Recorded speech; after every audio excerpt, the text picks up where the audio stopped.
ሰላም ቤተሰቦቻችን እንዴት ናችሁ? ዛሬም ትኩስ መረጃዎችን ይዘን ቀርበናል። የዕለቱን ዜናዎች ዛሬም ለእናንተ ይመጥናል ብለን ያሰብላቸውን ይዘን ቀርበናል። እንደወረዱ ሁሉንም ሳንጨምር ሳንቀንስ ለእናንተ ይዘን ቀርበናል።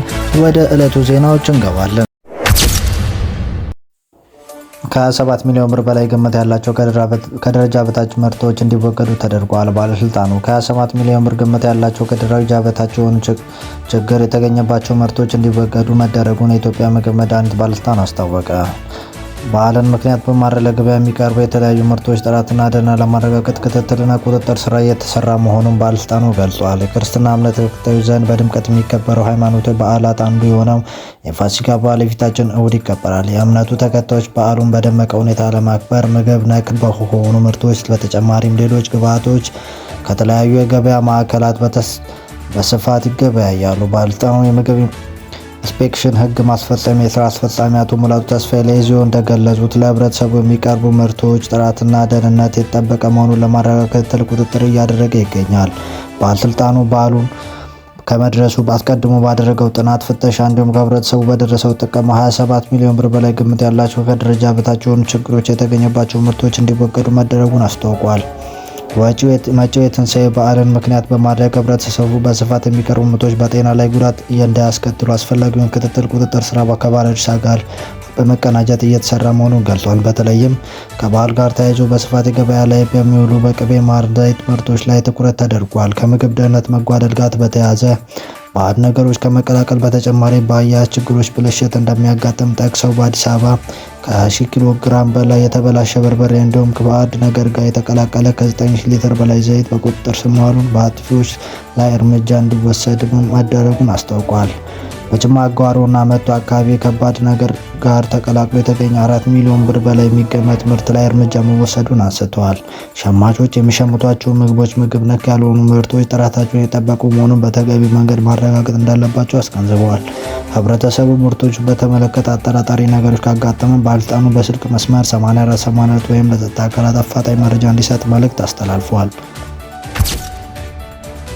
የትግራይ ክልል ጠቅላይ ፍርድ ቤት የመምህራን የ17 ወር ደሞዝ ውዝፍ ክፍያ እንዲፈጽም ውሳኔ አሳለፈ። የትግራይ መምህር ማህበር ያቀረበው ክስ በተመለከተ ሲመለከት የቆየው ጠቅላይ ፍርድ ቤቱ ዛሬ ውሳኔ ሰጥቷል። በውሳኔው ማህበሩ ያቀረበው ክስ አግባብነት ያለው መሆኑን ጠቅሶ ለመምህራን ያልተሰጣቸው 17 ወር ደሞዝ እንዲከፍል የሚል ትዕዛዝ አስተላልፏል። ዛሬ ይህንን ውሳኔ በተላለፈበት ወቅት ተከሳሾች ሙሉ በችሎት እንዳልተገኙ ለመረዳት ተችሏል። ማህበሩ በክሱ ላይ የጠቀሳቸው 4 ተከሳሾች ሲሆኑ እነሱም አንደኛ የትግራይ ትምህርት ቢሮ፣ ሁለተኛ ደግሞ የትግራይ ፋይናንስ ቢሮ፣ ሶስተኛ የትግራይ ክልላዊ አስተዳደር፣ አራተኛ የገንዘብ ፋይናንስ ሚኒስቴር ናቸው ሲል መቀሌ ኤፍኤም ሬዲዮ ዘግቧል። በሱዳን እየተደረገ ያለው ጦርነት ወደ 3ኛ ዓመት መግባቱን አስመልክቶ የዩናይትድ አረብ ኤምሬትስ መግለጫ አወጣች። በውጭ ጉዳይ መስሪያ ቤቱ በኩል የወጣው ይህ መግለጫ በዚህ ጦርነት በሁለቱም ተፋላሚዎች በኩል ከፍተኛ ግፍ እየተፈጸመ መሆኑን ይገልጻል። የሱዳን ጦር ኃይል ህዝብ በሚኖርባቸው አካባቢዎች በደቡብ መፈጸሙ እንደቀጠለ ሰላማዊ ሰዎች ላይ ጉዳት እየደረሰ መሆኑን የጠቀሰው መግለጫው የኬሚካል ጦር መሳሪያ ጨምሮ መጠቀሙን ይህንን አጥብቆ እንደሚያወግዝ አስረድቷል። ይህ ድርጊት እንዲቆም ተጠያቂ እንዲሰፍንም አሳስበዋል። በሌላ በኩል በዳርፎር እየተከናወነ የጅምላ ግድያ ጥቃት እንደሚቃወሙ የጠቀሰው መግለጫው 3 ነገሮች በአስቸኳይ ተፈጻሚ እንዲሆን ጥሪ አቅርበዋል። እነዚህ አንደኛው አስቸኳይ የተኩስ አቁም ፖለቲካ ምክክር እንዲጀመር፣ ሁለተኛው ያልተገደበ የሰብአዊ እርዳታ እንዲፈቀድና ሶስተኛው ዓለም አቀፍ ጫና እንዲደረግ የሚሉ ናቸው። ጦርነት ከተጀመረ አንስቶ ዩናይትድ አረብ ኤምሬትስ ከ600 ሚሊዮን ዶላር በላይ ለሱዳን እርዳታ ውጪ ማድረጉንም ጨምሮ አስታውቋል። ይህ በእንዲህ እንዳለ የሱዳን መንግስት በተደጋጋሚ ዩናይትድ አረብ ኤምሬትስ ጦርነት በማባባስ ከፍተኛ ሚና ተጫውተዋል በሚል ክስ ሲያሰሙ መቆየቱ የሚታወስ ነው። በተለይም ለተፋላሚ ፈጥኖ ደራሽ ኃይል ጦር መሳሪያ እንደምታቀርብ ሲገለጽ መቆየቱ ይታወሳል። የኢትዮጵያ አየር መንገድ የካርጎ ክፍል ኃላፊ የኬንያ አየር መንገድ መቅጠራቸውን ስልታዊ መንገድ ነው ሲሉ የኬንያ አየር መንገድ ኃላፊ ገለጹ። የኬንያ አየር መንገድ ዛሬ ባወጣው መግለጫ አዲስ የካርጎ ክፍል ኃላፊ መቅጠሩን አስታውቋል። አዲሱ ኃላፊም አቶ ፍጹም አባዲ ገብረሃዋይ ሲሆኑ በኢትዮጵያ አየር መንገድ ካርጎ ክፍል ቢያንስ ለ25 ዓመታት የሰሩ ናቸው። የኬንያ አየር መንገድ አቶ ፍጹም ለመቅጠር የተወሰነው የጭነት አገልግሎት ለማስፋፋት የያዘውን እቅድ ተከትሎ ሲሆን ይህንን እቅዱን ለማሳካት በሚቀጥለው ዓመት ትልልቅ የጭነት አውሮፕላን ይረከባል። የአየር መንገዱ ዓመታዊ የጭነት አገልግሎት አሁን ላይ 11% እድገት እያሳየ እንደሚገኝ ቢሆንም ከሚቀጥለው ዓመት አንስቶ ግን ይህንን እጥፍ የማድረግ እቅድ አለው። የኬንያ አየር መንገድ ዋና ስራ አስፈጻሚ አለን ኪልቩካ ሲናገሩ አቶ ፍጹም ሹመት የአየር መንገዳችን በአፍሪካ ውስጥ የዓለም አቀፍ ደረጃ የሎጂስቲክ ገበያዎች ውስጥ እየተፈጠሩ ያሉ እድሎችን ለመጠቀም ስልታዊ መንገድ መከተላቸውን የሚያሳይ ነው ብለዋል። አቶ ፍጹም የኢትዮጵያ መንገድ የጭነት አገልግሎት በኃላፊነት የመሩ ከመሆኑም በላይ አገልግሎቱ የላቀ ደረጃ ማድረሱ የሚታወቅ ነው። ኢትዮጵያ ያላት ኢንቨስትመንት እድል በመሸጥ ኤክስፖርት አቋም ለማሳደግ ጊዜው አሁን ነው። ጠቅላይ ሚኒስትር አብይ አህመድ በዓለም የንግድ ጨዋታ ኢትዮጵያ ያላት የኢንቨስትመንት እድል በመሸጥ ኩባንያዎችን በመሳብ የኤክስፖርት አቅም በማሳደግ ተጠቃሚ ለመሆን ጊዜው አሁን ነው ሲሉ ጠቅላይ ሚኒስትር አብይ አህመድ ገለጹ። የኢትዮጵያ የውጭ ጉዳይ ኢንቨስትመንት በመሳብና ምርቶች ወደ ውጭ በመላክ ሰፊ ኤክስፖርት ልምድ ካላት ቬትናም ትምህርት በመውሰድ የኤክስፖርት አቋሟን ለማሳደግ እየሰራች መሆኑን ጠቅላይ ሚኒስትር ተናግረዋል። ጠቅላይ ሚኒስትሩ በኤስያ ኢኮኖሚዎች እየተነቃቃ ካለው ሀገራት መካከል አንዷ በሆነችው ቬትናም የኢንዱስትሪ መንደር ውስጥ የሚገኘው የጃፓኑ ቲዩር ሶላር ማምረቻ ፋብሪካ እንቅስቃሴ ተዘዋውረው ጎብኝተዋል። የቬትናም ለአምራች ዘርፍ የተሟላ መሰረተ ልማት እንዳለት የጠቀሱት ጠቅላይ ሚኒስትሩ የኢትዮጵያ ባላት የኢንዱስትሪ ፓርኮች መሰረተ ልማት ለማሟላት እየሰራች መሆኑን አንስተዋል። የጃፓን ቲዩር ሶላር ኩባንያ ሶላር እያመረተ ወደ ብዙ ሀገራት እንደሚልክ ለቬትናም የውጭ ንግድ ገቢ እድገት ትልቅ አስተዋጽኦ እያደረገ እንደሆኑ ገልጿል። ኢትዮጵያ በዓለም ገበያ ተፈላጊ ምርቶች በማምረት አትራፊ መሆን ትችል ዘንድ ያላትን ምቹ ኢንቨስትመንት እድል በማስተዋወቅ አቅምና ፍላጎት ያላቸውን ኩባንያዎች ከቬትናም እንዲገቡ ጥረት ይደረጋል ብለዋል።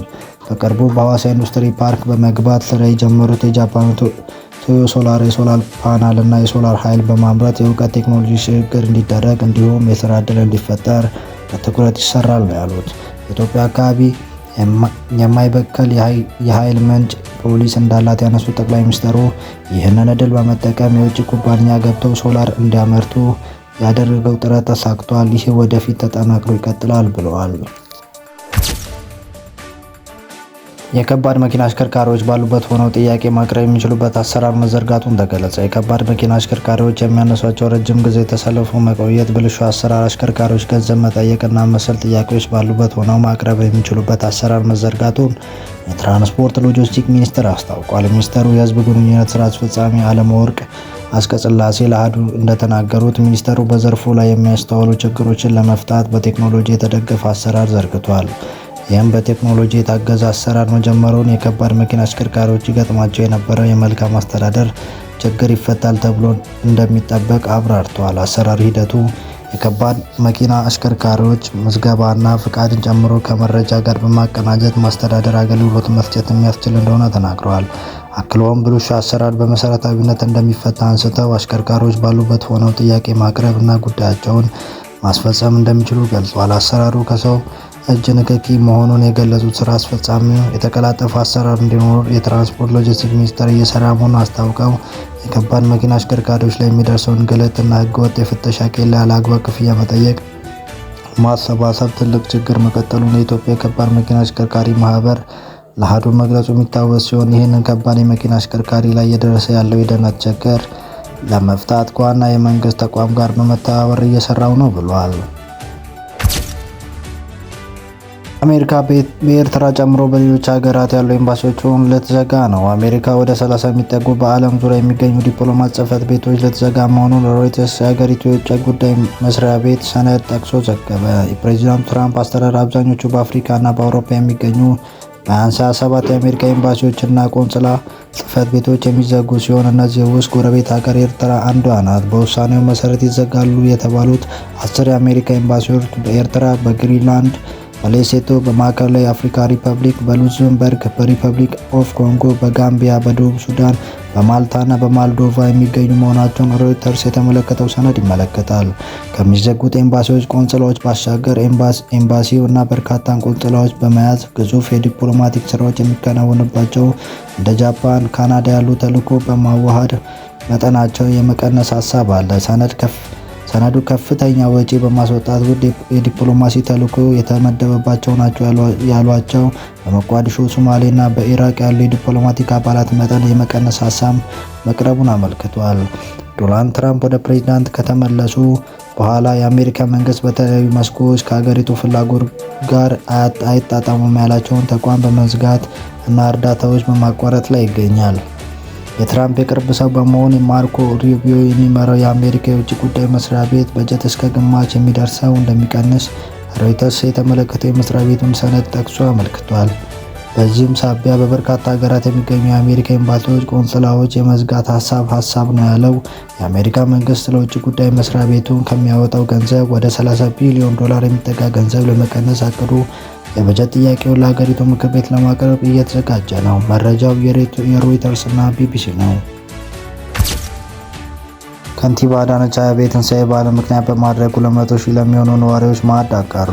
አዲስ አበባ ከተማ ከንቲባ አዳነች አቤቤ የትንሣኤ በዓልን ምክንያት በማድረግ በሁሉም ክፍለ ከተሞች፣ ወረዳዎች 200 ሺህ ለሚሆኑ የኑሮ ጫና ላለባቸው ለተለያዩ ማህበራዊ ችግር ለተጋለጡ ህብረተሰብ ክፍል ማዕድ አጋርተዋል። ማዕድ ማጋራቱ ለነዋሪዎች ፍቅራችንን፣ አክብሮታችንን የምንገልጽበት እንዲሁም እርስ በርስ መተሳሰብ የምናዳብርበት የሰው ተኮር አሳቢያችን ተግባራዊ ማሳያ ነው ሲሉ በማህበራዊ ትስስር ገጻቸው አስታውቀዋል።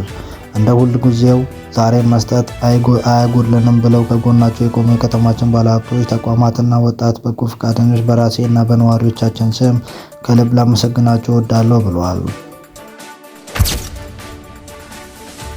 የትንሣኤ በዓልን ምክንያት በማድረግ 990 የህግ ታራሚዎች ይቅርታ አደረጉ። የደቡብ ክልል ርዕሰ መስተዳድር ጥላሁን ከበደ መጪው የትንሣኤ በዓል ምክንያት በማድረግ የክልሉ መንግስት የይቅርታ አዋጅ መስፈርት ላሟሉ 990 የህግ ታራሚዎች ይቅርታ ማድረጉን አስታውቋል።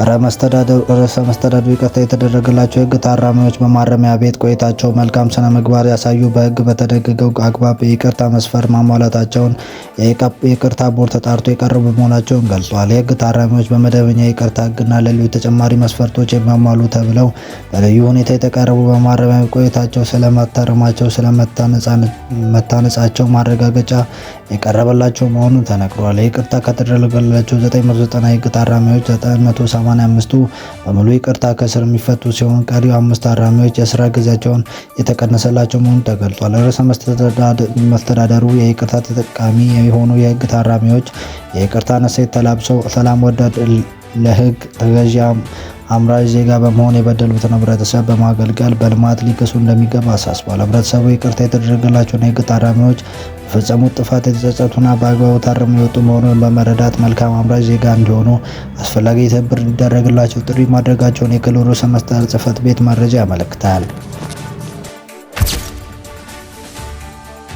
ሰብስክራይብ፣ ሼር፣ ላይክ፣ ኮሜንት በማድረግ ትብብራችሁ አይለየን። እናመሰግናለን።